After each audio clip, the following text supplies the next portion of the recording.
Hey guys, Jay! Welcome back to the channel. So guys, this is kind of crazy. A few months ago, we found out that McFarlane Toys and Hasbro had struck a deal for their new Page Puncher Hasbro-inspired toy line and comic books. And yeah, many of us in the toy space were just absolutely... I mean, this is head-scratching to say the least. I am completely flabbergasted by this, and earlier today, McFarlane Toys actually did a full video reveal of these figures and comic books, and thanks to our good friends over at toyhabits.com, we found out that early this morning, around midnight Eastern Standard Time, yeah, McFarlane decided to drop these on Entertainment Earth, and they're up for pre-order right now. I want to take a deep dive into this and see exactly what was dropped on Entertainment Earth. Again, huge thanks to our good friends over at toyhabits.com. Give them a like and a follow. Tell them that Jay sent you. Guys, let's take a look at what was dropped on entertainmentearth.com and what this means for the Page Puncher line going forward in 2024. Let's have a look. Over at McFarlane Toys, the announcement that the Page Punchers for Transformers and G.I. Joe have been announced. Heading over to McFarlane Toys and their Page Puncher section for G.I. Joe, this is just, again, one of those weird little situations where I'm not exactly sure what I'm looking at here. These issues, of course, were originally printed as IDW comics. The one on the right is the cover of Duke from issue 253, G.I. Joe, A Real American Hero, cover A. And the comic on the right is issue number 10, cover B of G.I. Joe from IDW Comics. Both of these books are reprints of long out-of-print books. And it's interesting to see that the covers now no longer have IDW branding on the imprint at the top on either comic, which is fascinating. These books come in a 2-pack in a clamshell case and come with 2 small Page Puncher figures, Duke and Snake Eyes. According to McFarlane, 2 pocket-sized 3-inch scale figures based on G.I. Joe, A Real American Hero. Figures featured 6 points of articulation for maximum play value, packaged as a clamshell blister with 2 English-only comic books and a comic book display stand, and is available on Amazon.com, McFarlane Toy Store, Entertainment Earth, and Big Bad Toy Store. Heading over to Entertainment Earth, we can see that the listing for these figures has already been put up as of midnight this morning, and I want to take a deep dive into these because I really am interested in the overall look of these characters. It should be noted that 2 comic books and 2 figures is $16.99 on Entertainment Earth. I will have links in the description below if you want to pick these up for your very own, guys. It does help out the channel and I really do appreciate it. Let's take a deep dive in this and see exactly what comes with these figures. Here we have the 2 figures themselves. There's Duke and there's Snake Eyes. I gotta tell you, they are... I mean, they're 3-inch figures. Very much similar stature to the reaction figures from Super 7, but I gotta tell you, the overall design of the characters, I dare say some of the paint apps and some of the details are actually much more detailed than the Super 7 reaction figures on first glance. As we've seen earlier, they do come with the 2 comic books as pictured here, and they come with this comic book stand. You can literally just slide these books into the stand so they can sit upright. It's an interesting feature, bar none, but if you're a real comic collector, you would never do anything like that. It would be interesting to see if this can be bagged and board and then put into the display case, which I'm absolutely sure most comic book collectors are still not going to want to do. We can see here the clamshell case itself. It is an interesting look. Now, with these types of blister cases, you do have to actually slice this open in order to get to the figures and the books. So it'll be interesting to see if anybody actually goes ahead and does that to take these guys out of the packaging. I can see kids really get into this, as this is a lot of fun, but they have to be careful as this plastic is damn sharp, and I remember cutting myself more than a few times just trying to get these things out of the package with an X-Acto. Here is issue number 253 featuring Duke, and as I said earlier, the imprint is not shown for IDW here in the corner. We can see that Larry Hama, Sherrier and Brown have worked on this book in particular. And as I said, this is actually an older comic, probably closer to 2010 or something like that, I think. If anybody knows exactly how old this book is, please let me know in the comment section below. The illustration style is unique. That is Duke brandishing a pistol and a magazine. Zooming in closer, we can actually see Duke himself. The character is admittedly not that detailed, but 10 times more detail than a reaction figure. The colors are actually quite minimal.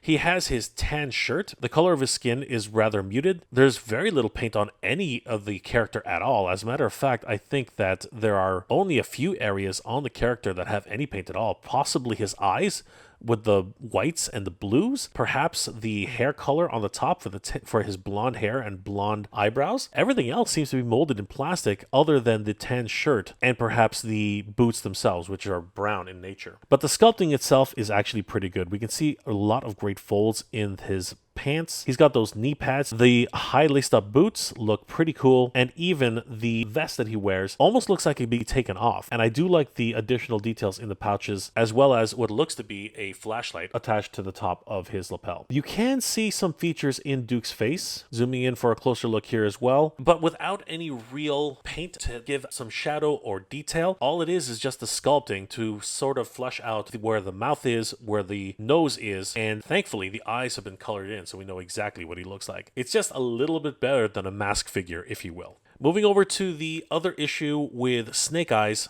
Once again, this is an IDW comic. Issue number 10, cover B. But as I said, the original imprint is no longer visible as it was back in the day. Chuck Dixon, S.L. Gallant worked on this book, and we can see how much the illustration style has changed, as this cover was illustrated by Robert Atkins. We can see how the stand displays the comic book upright. And again, I don't think that any comic book collector will truly do something like this. The G.I. Joe logo is displayed prominently in the front, and there we get a glimpse of Snake Eyes himself. Snake Eyes, of course, is done in all black plastic. Very minimal paint deco here. Pretty much his visor and his Arashikage symbol being prominently done in red. The sword might have a little bit of paint on the blade or the scabbard.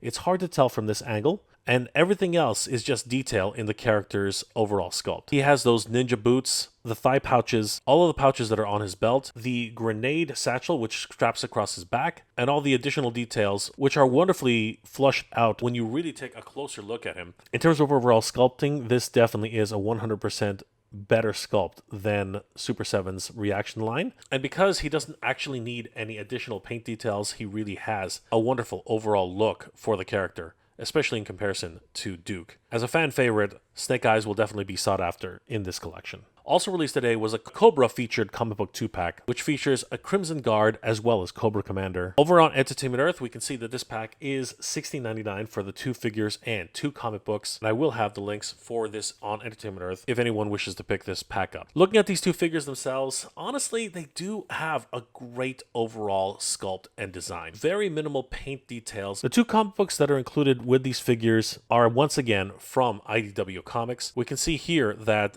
the first comic book, worked on by Hama, Friends, Wagner, Trimpe, and Ushema, is G.I. Joe, A Real American Hero Annual 2012. So we can tell these comic books have been out of print for quite some time. The first book features a host of Crimson Guards marching to attention, waving the Cobra flag. They do look quite menacing, holding all of their weapons up high. Whereas the other book features Cobra Commander. This book was worked on by Hama, Atkins, and Brown. Issue number 276, and once again, the imprint for IDW is nowhere to be seen. It's fascinating to see how the illustrations and artists changed over the years, and they seem to be going for a more cartoon look on this particular issue, featuring Cobra Commander. It also comes with that display stand, as we mentioned previously. Once again, these come in a clamshell case. I really do not like these cases. The presentation is nice, but at the end of the day, trying to get these figures out can cause you a world of hurt if you're not careful. And you should definitely not let children try to open these up, as they will end up hurting themselves in some fashion. We can see the featured comic book here inside of the display stand, and I gotta tell you, no self-respecting comic book collector will ever do this to their comic books. It's just a nightmare even looking at this the way it's being presented. But in terms of an overall design and look for a display on your shelf, it actually does look pretty neat. And Cobra Commander is just standing there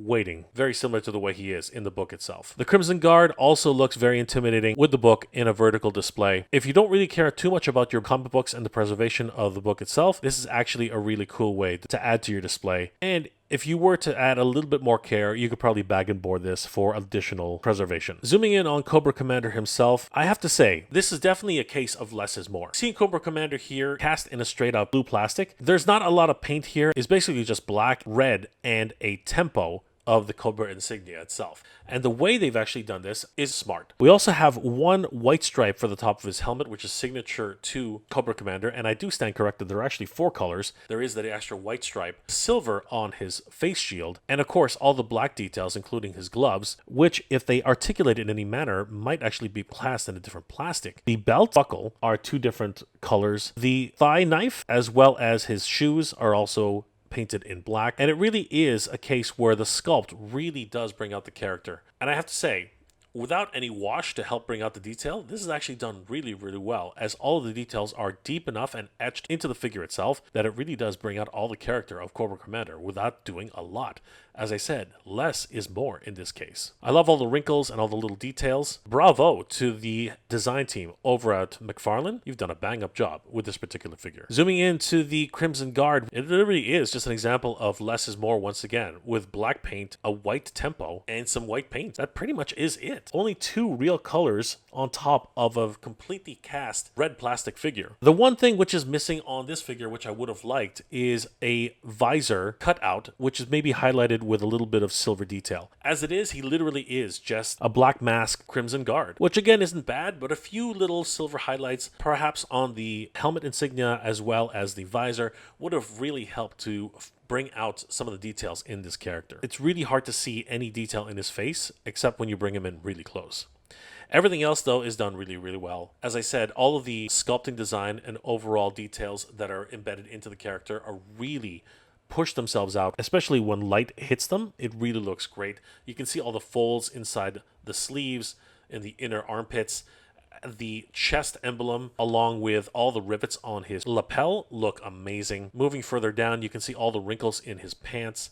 And again, the detail and sculpt of the boots, the thigh straps, his belt itself, and of course those elbow-high gloves just really flush out this character and make him look exactly the way you expect for a Crimson Guard. The pack comes with everything that you see here, and this is definitely an interesting collector item, or just a wonderful little addition for your kids to play with if you want to start getting them introduced into G.I. Joe, a real American hero. I have to say, guys, this foray into the G.I. Joe line with McFarlane is interesting to say the least. I will have affiliate links for Entertainment Earth if you guys feel like picking these up to add to your collection. They do help on the channel, and I really do appreciate it. G.I. Joe is joining the McFarlane line of action figure toys, and it would appear that Hasbro and McFarlane are doing some big things in 2024. Wow. I'll be honest with you guys. I'm very confused. I am actually very confused. Hasbro really is, licensing their properties to a ton of different companies. I mean, I picked up a 1/12 scale Destro figure from Mezco, and of course we know that Super 7's doing action figures for G.I. Joe, and now McFarlane Toys is actually doing action figures, albeit in a smaller statue with very limited articulation, but still, it's not that much different from Super 7 reaction figures, who getting into the O-Ring line. What the heck is going on? It looks like Hasbro really is just spreading out their properties and seeing exactly where they land. I really am absolutely confused by this, and I wanted to put it to you guys. What are your thoughts about this brand new Page Punchers line from McFarlane Toys? Is G.I. Joe supposed to be in this line? I mean, there's another set of action figures in the Page Puncher line, Transformers, who's also, getting in on the action, and yeah, it's just getting crazy. The looming question, though, on many people's minds, does this mean a 6-inch figure line is possible for McFarlane Toys, or has that been relegated to all the other action figures like Classified series, and of course, Sunbow animation from Super 7. Let me know in the comment section below, guys. Are you interested in picking up these Page Puncher action figures, or are they just not in your wheelhouse and the limited articulation really isn't that attractive to you? And what are your thoughts on if this is something which is geared more towards a younger demographic, and if the comic books will attract a younger readership as well as the smaller stature toys for collectability? Let me know those comments in the comment section below, guys. If you enjoyed this episode, please do leave me a like. It really does help me out. And if you're in the position to help with the channel, please consider checking out my Patreon page. It's MegaJ Retro on Patreon. Guys, the patrons and channel members of this channel help me make wonderful episodes every single week, and I couldn't do it without them. They are the best. Thank you so much for your support, everybody. It really means the world to me. Guys, I hope you're all doing well, staying safe. And as always, everybody, thank you very much for watching. Yo, Joe, everybody. Cobra. Good journey. Geek proud.